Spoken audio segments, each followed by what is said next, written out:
and welcome back to Space Oil Guitars. Now, episode 2. So what you watched me do in the last episode was to cut and route out this body and place the humbuckers and the bridge, as well as the neck. The original plan for this was to make a single cutaway version of this. The one model that I've more or less designed myself, that isn't a true copy of something else, like guitars I've built earlier, is this with the cutaway here. It's basically a super Strat type model. Now, I don't want to make this like a super telly. I just wanted to make a single cutaway version of my guitar. But I'm not sure about this now. I've had some second thoughts, and it looks a little phallic to me. Looks misplaced. I can't really tell why, because I like the shape overall. It's just, I don't know. So what I thought I'd do was to see if I can get this. There we go. Is to place something completely round over top and draw around to see how that would look.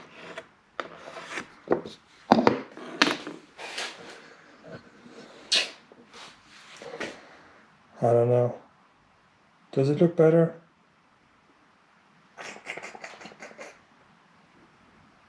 Something's off. Maybe if I took it directly up there. Let's try that out. So this would go there.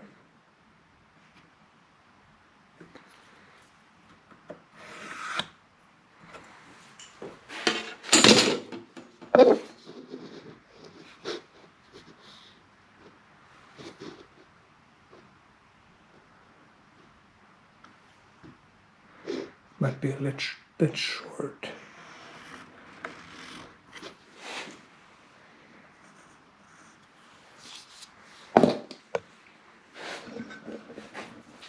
So now with this line, obviously it won't be this round.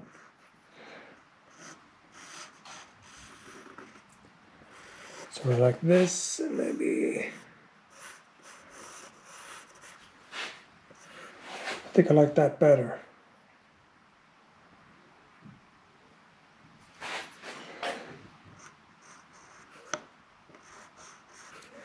So let me just draw this out, and we'll see where we're at.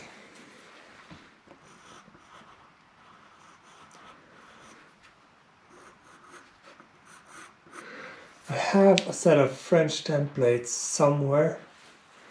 Let me see if I can find them. So those would help.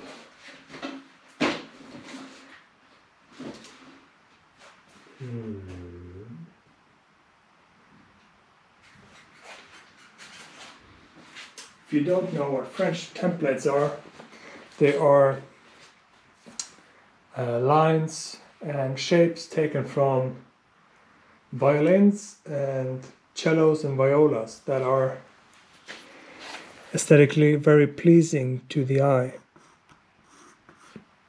And when designing things like this, I mean, an instrument should never really have a completely round surface, because that's not really aesthetically pleasing.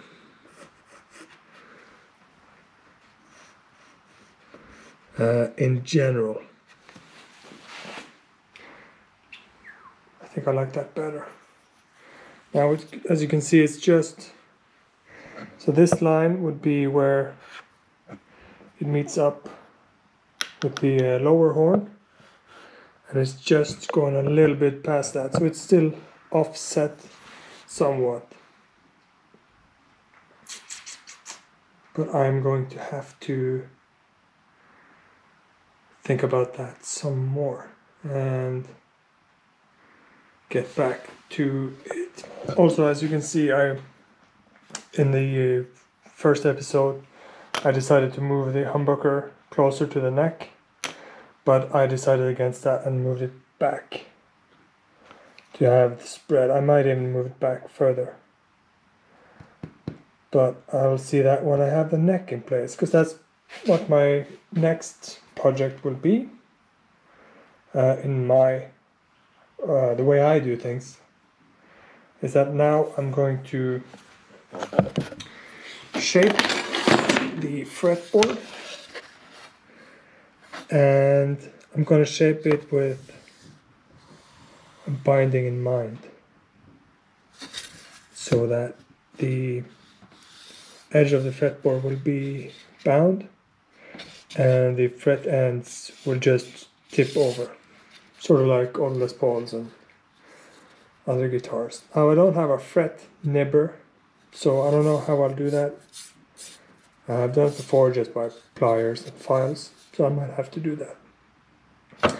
And then once the fretboard is all shaped up, then I am going. So once the fretboard is shaped, I'm going to overlay that to the neck, and I know how to shape my neck. That's how I like to do it, because I don't like to have the overhang of the neck having to be overhang of the fretboard. Whereas if I shape the neck first, the fretboard will hang over the neck, and trimming that away, I fear I may gouge off some parts. So what I like to do is shape the fretboard first, and then I know I can use the fretboard as a template for the neck blank, and I can basically route the neck off of the fretboard, because I'm not really worried about the neck blank wood as much as I am with the fretboard. So I'll do some measuring and I'll get back.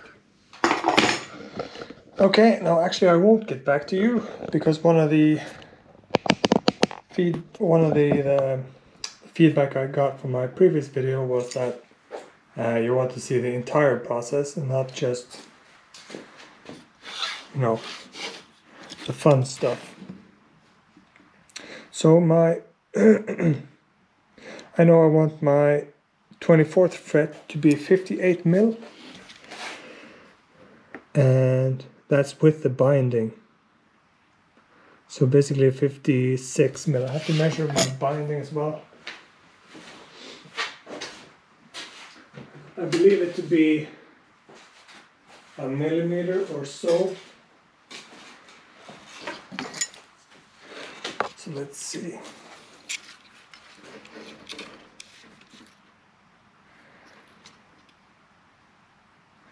One and a half millimeters. So obviously it's gonna protrude. I'm gonna count it as a 1 millimeter and then shave it down. Can you see that? 1.55. So I'm gonna count it as 1 mil and then shave it down. So I'm going to go with 56 millimeters. So that's 58 with a millimeter off at each side.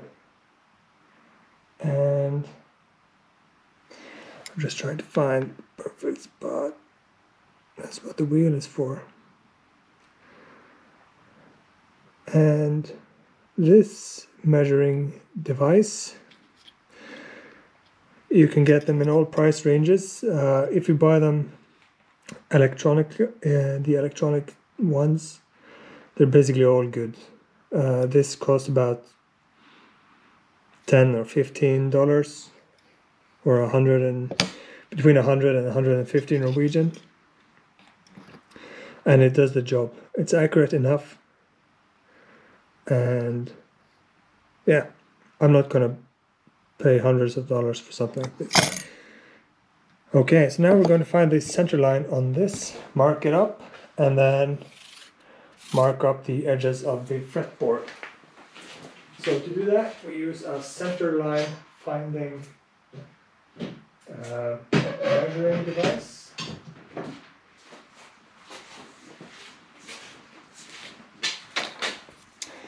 And like this, where you have the 0 in the center. Can you see that? Yeah.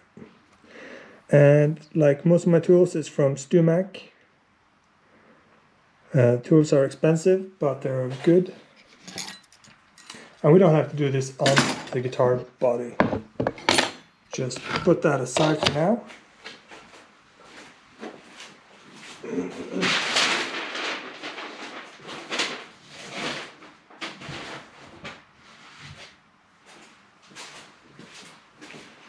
See, this is why I have the yoga mat.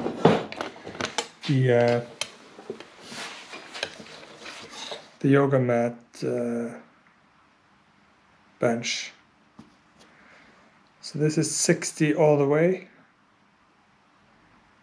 I can tell because it's 3 centimeters either way from 0. And I'm not going to mark it with pencil. I need something sharper. So I have this. This is just a needle. I don't know what it's called in English, but it's yeah, it's just a needle. So I'm gonna mark it up, and then we're gonna draw later. But we won't be able to see this very well, so we need to put a pencil line in it later.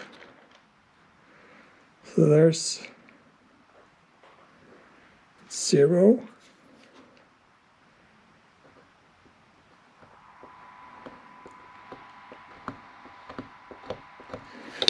There's 0. I can see that. And then we're going to do the other side. And it should be 60 here as well. And it is just above, but not enough to be 61. So we're going to call that close enough. Mark up the 0. So just double check, measure twice, cut once. You might not even want to mark it, just put a point in it, because you need something to align the ruler with. Now I'm gonna go get my straight edge, because I have that inside from when I was doing the setup for our previous one. So I'm gonna go get that, and we're gonna. Okay, so now I have my straight edge here, and it's not long enough, so I'm gonna have to mark in the middle as well.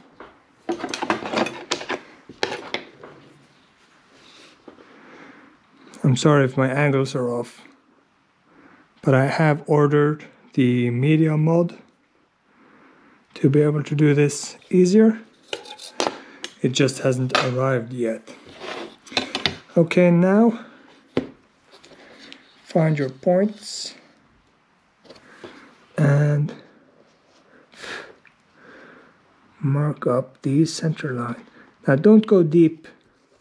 We are gonna be filing later, but you don't want to go too deep. So I can't even find it. There it is. Right there.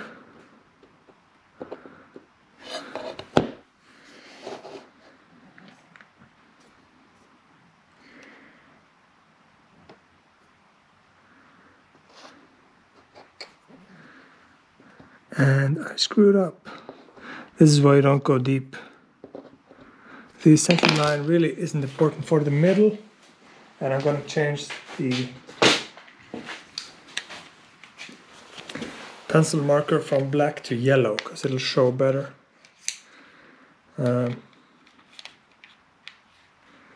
Let's see.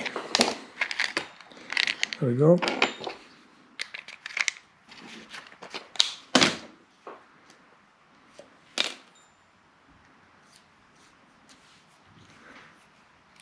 And we're going to sharpen this somehow.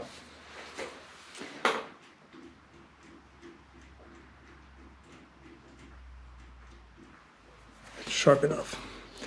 Okay, let's see if we can find that point again. The lighting isn't optimal for building, it's better for filming. Let's see.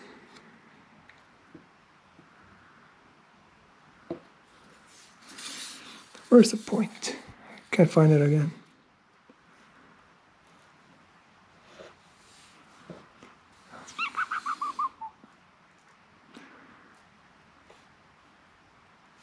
There it is.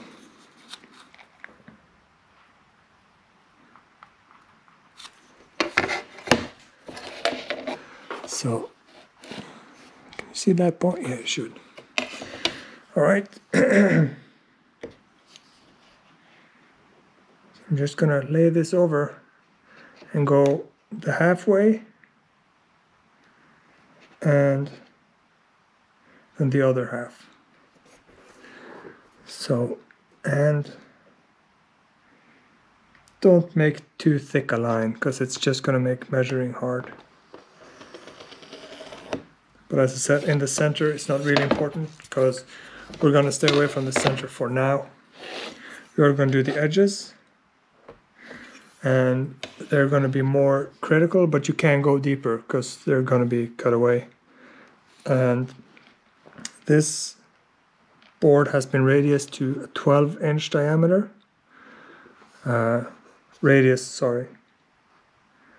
Whereas I prefer a 16 on my guitars, so I'm going to sand it anyway. And that's when buying a ready radiused fretboard, that's something to consider, because if you are going to bind the edges, you don't want to have the fret. How can I show this to you? Yeah, you don't want the binding to stick above the fretboard, and if you don't have the radius file for the radius that you've bought the fingerboard in, you're probably better off not trying to bind the fingerboard. Otherwise, you're going to have a shift between the fingerboard and the binding, where it either goes flat out or is in a different radius. Also, you want to avoid having these steep slopes on the edges, because it'll feel good to your hand, but you won't be able to get the fret wire to bend in different radiuses across the fingerboard. It'll tend to stick up, and you'll have to really work hard to have that in the correct radius.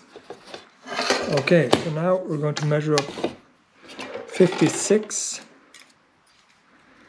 Yep.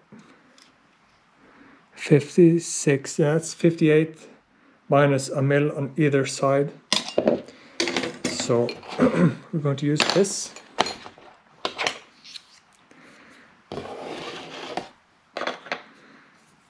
Again. Now this is a very useful tool for anything. It's just a regular ruler on one side, and it's the center line locator on the other side. And even the edges are used. So this is a good investment. It's not going to cost an arm and a leg. It's just a very clever tool. So use it. So 56 on the 24th fret. That'll be about 1.5 mil in each side.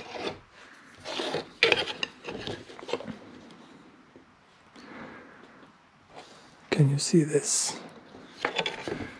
I'm working upside down here.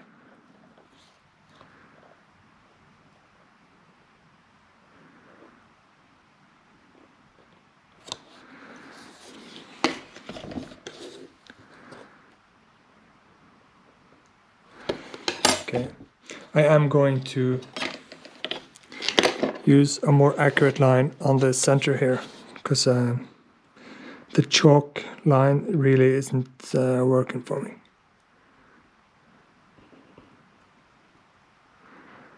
And this needs to be pretty accurate. Otherwise your entire neck will be off kilter somewhat.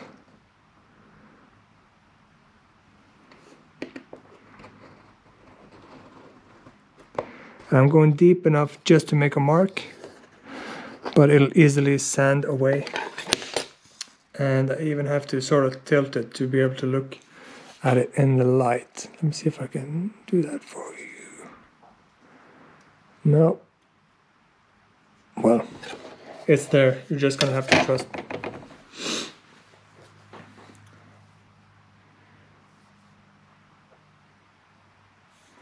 So 56, that's from this side to this side on the 24th fret. So that's 28 millimeters either way. And with this, I can find it easily. And so that's 28. There, make sure to keep it straight. 25, 6, 7, 8. And 25, 6, 7, 8.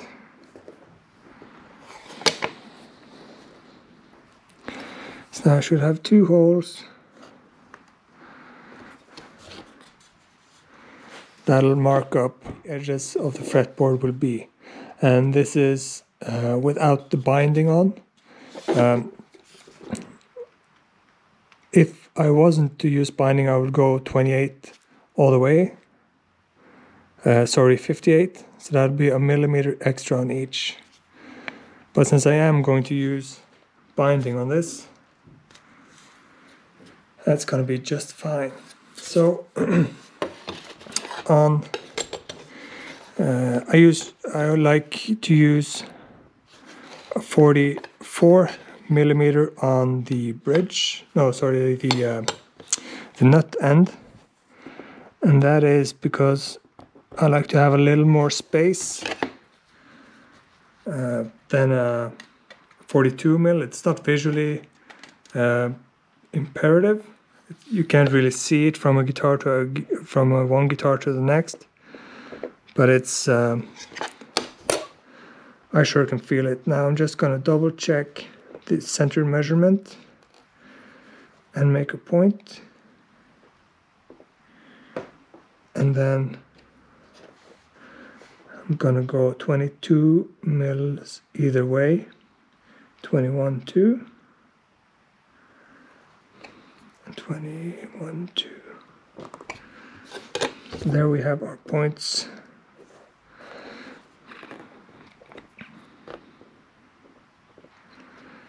So anything that's outside of this point and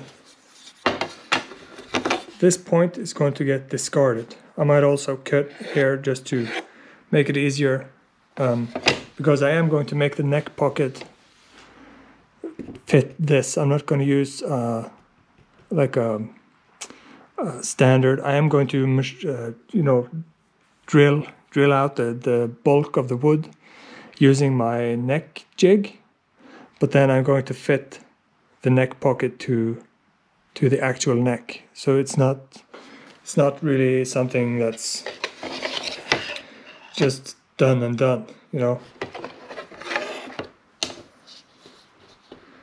So once again, it's not long enough, of course.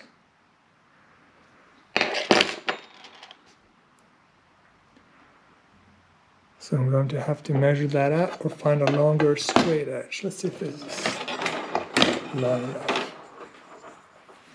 This is long enough.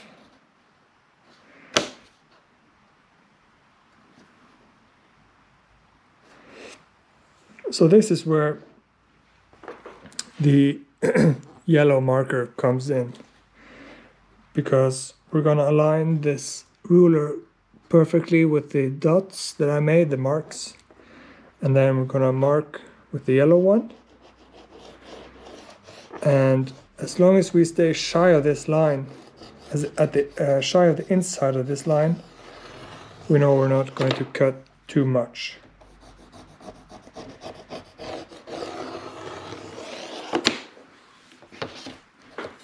Is that visible? Yeah. We're going to do the same for both. Going to flip it over and do the same on this side. And always double check your measurements.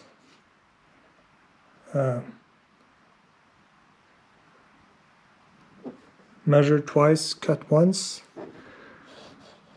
It's always a good tip.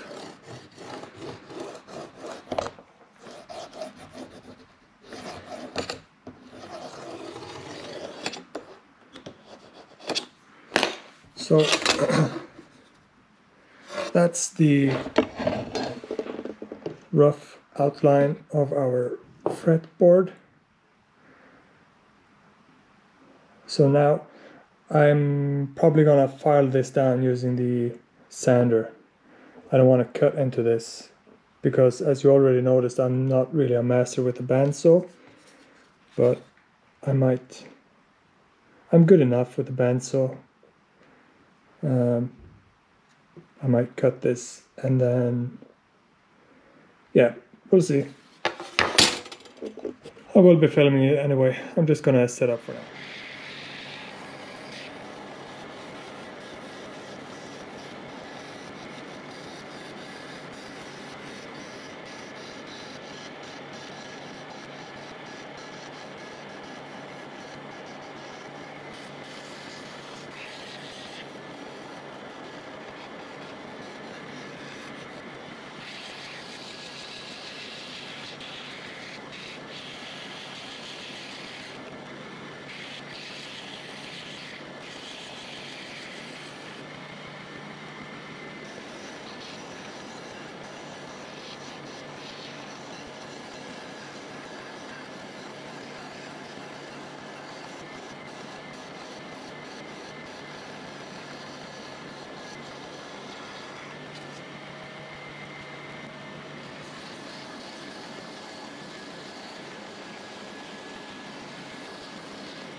So now I've sanded down the fretboard to approximate size. It's just on the line, it's not shy of the line. I don't want to do that with the spindle sander. So as you can see, the mark is just about 1 mil in on each side. And let's see, the lighting is not that good. Yeah, a bit more here on the nut side. So this will be the nut side, and this will be the bridge side or the body side. So what I'm going to do is to clamp this down in a vertical position and use a big straight edge with sanding paper to get it down to absolute size. I might do a little bit more on the belt sander first. As you can see, I started with this, but as the belt is a bit high, I didn't want to put it lower. The once the spindle came up, the support underneath behind the belt went up as well. So that's why I put this slab of poplar down. This is what I cut off from the body so that I can utilize a different section of sanding paper on the spindle. So I'm going to spindle a little bit more, and then we're going to clamp it down and do the finishing touches with a big, there's a fretboard radius, no, it's a fretboard sander. So we're going to do that with that. So I'm not going to put audio on this, it's just going to be machining sounds anyway. So, and that's why I'm speeding it up as well.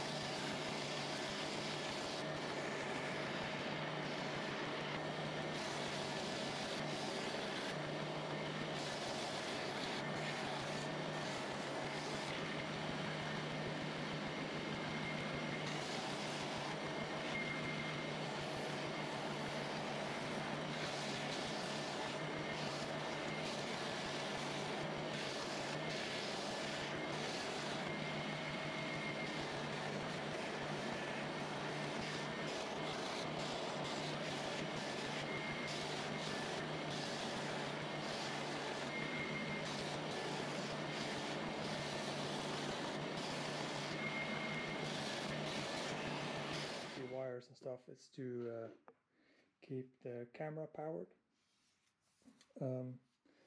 I'm just shy of the line. You can see the mark if we can get it in focus. Anyway, the mark is just there, just on the edge, and there and there, so we can just see the marks and the lines, and as long as we can see the lines, we're good.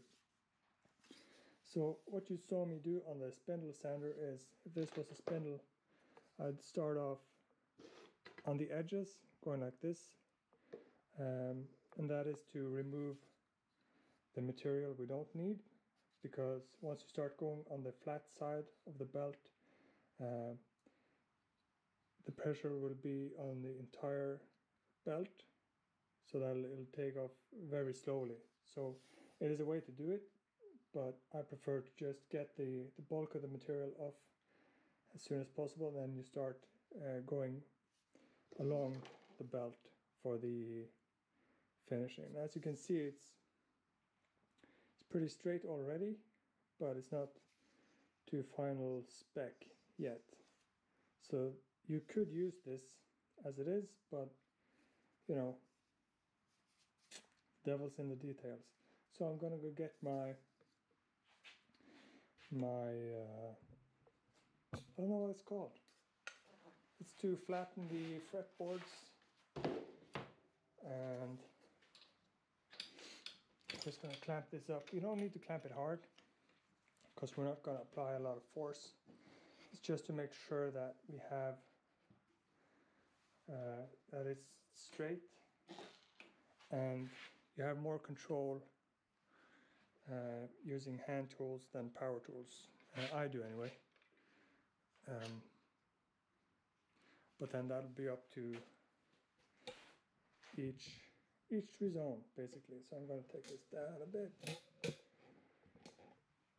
and I'm sorry if my angles are all over the place. I'm not used to filming myself work. So we are going to mark that up with a pencil, and I'm just going to kiss it with some, let's see what we have. I'm going to use 320 grit sandpaper on this.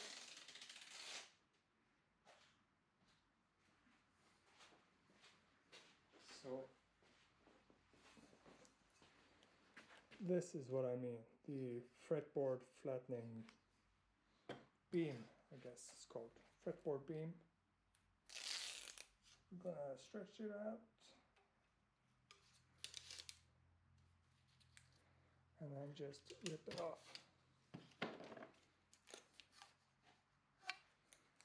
And then marking this up with the same yellow pencil. Now this, don't go overboard with pencils like this if you have the same, because they're quite oily and they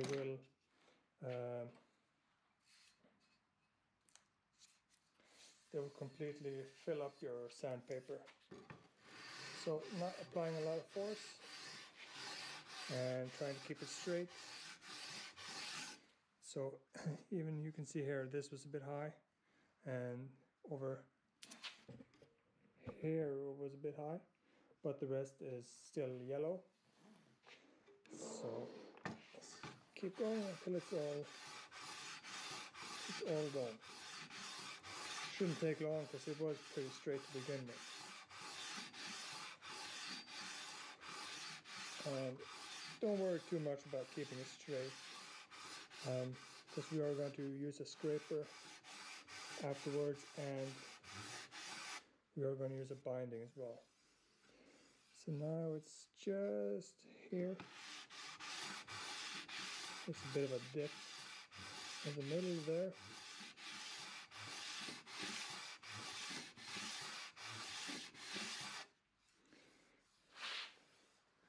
Here we have a bit of a high spot, and then so you can see from here to here it's all yellow still. That means we have a high spot here, or this is a low spot. Either way, we're going to have to sand it out.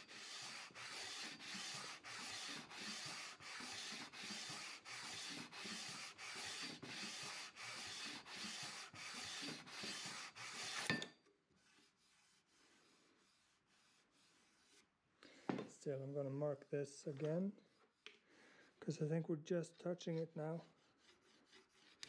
But I can still feel the high spot, so gotta keep going.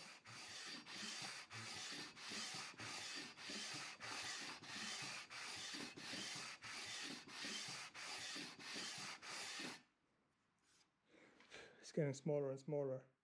Used to be this, now it's just these frets.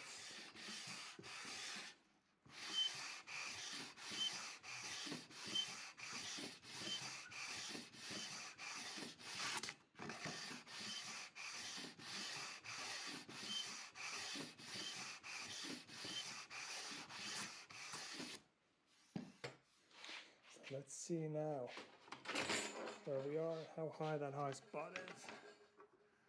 So it's still a substantial high spot there. So I might need to scrape that down.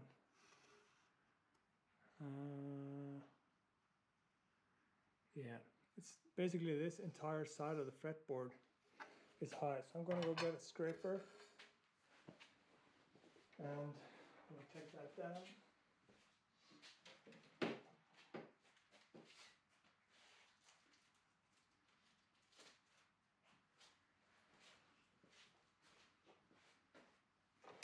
You could use a plane for this, but if you do use a plane on fretboards, I would recommend gluing all the fret ends so that you have and then sand it so that you have a smooth surface to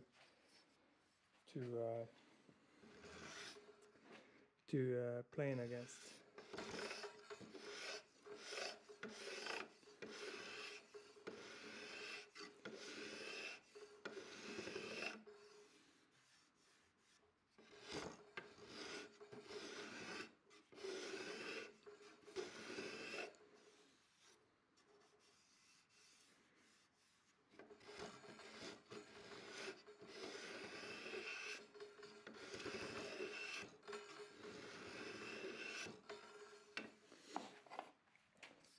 Get a scraper. Okay, we're taking down quite a bit. I'm going to continue over here.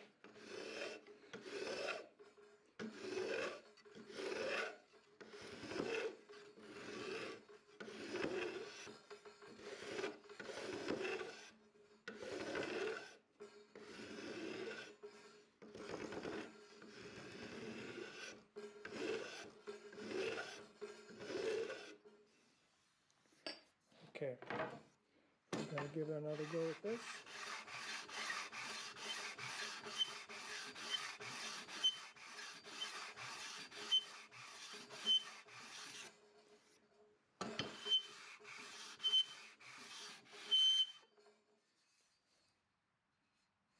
That was an unpleasant sound.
As you can see on this side, was not as many high spots, and it came flat very easily. All the yellow markings that I made up were basically gone at once. We had a little point here and a couple of small points over here that were still yellow from the marking, but now it's flat. I did realize, however, a little F up that I did. I didn't take into account the binding on the nut side. So that was full length, full width, and then we had the reduced width on the body side. And now we have just over 44 millimeters, no, yeah, 44.2 millimeters at the bridge side and 55.5 millimeters at the bottom side. So we're a little bit wider at the nut than originally planned and a little bit thinner at the body side. And that is why I like to make the fretboard first, because it's not a crisis for me. I have my hands are pretty big, and I don't mind a little bit wider. I'm not going to notice half a millimeter wider, or a millimeter, or even 2 millimeters at the nut. So with the binding on, it's going to be a little bit thicker than that even. So it's going to be probably 46 millimeters at the nut instead of 42, but that's 4 millimeters. I mean, it's that much.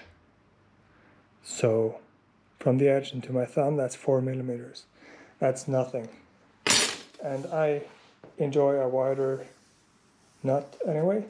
So we're going to leave it at that. I'm not going to take this down in width. I'm just going to try and make it and see how that works. And maybe if I really, really like it, I'll go up to that measurement as my default for my guitars. This is a bit thinner. That's not going to be a problem because of the shorter scale length. This is going to be pushed towards the bridge so that the string spacing, well, we'll have to see. Probably it's going to be just fine. So, or I'll have to adjust. Maybe we'll have to take it down to 22 frets to make it work. But yeah, we'll see. And that's why I like to make the fretboard first. So that's it for today. For this episode anyway. Hope you enjoyed it. Like and subscribe. And as you can see on my channel now, I have an introduction video and some photos. And those photos were shot by this wonderful photographer called Camilla Norvoll. And the guitarist you can see playing one of my guitars is Stefan Nordmark from the band Confess. So go check them out if you like metal or photography. Go check them out. Alright, see you some other time.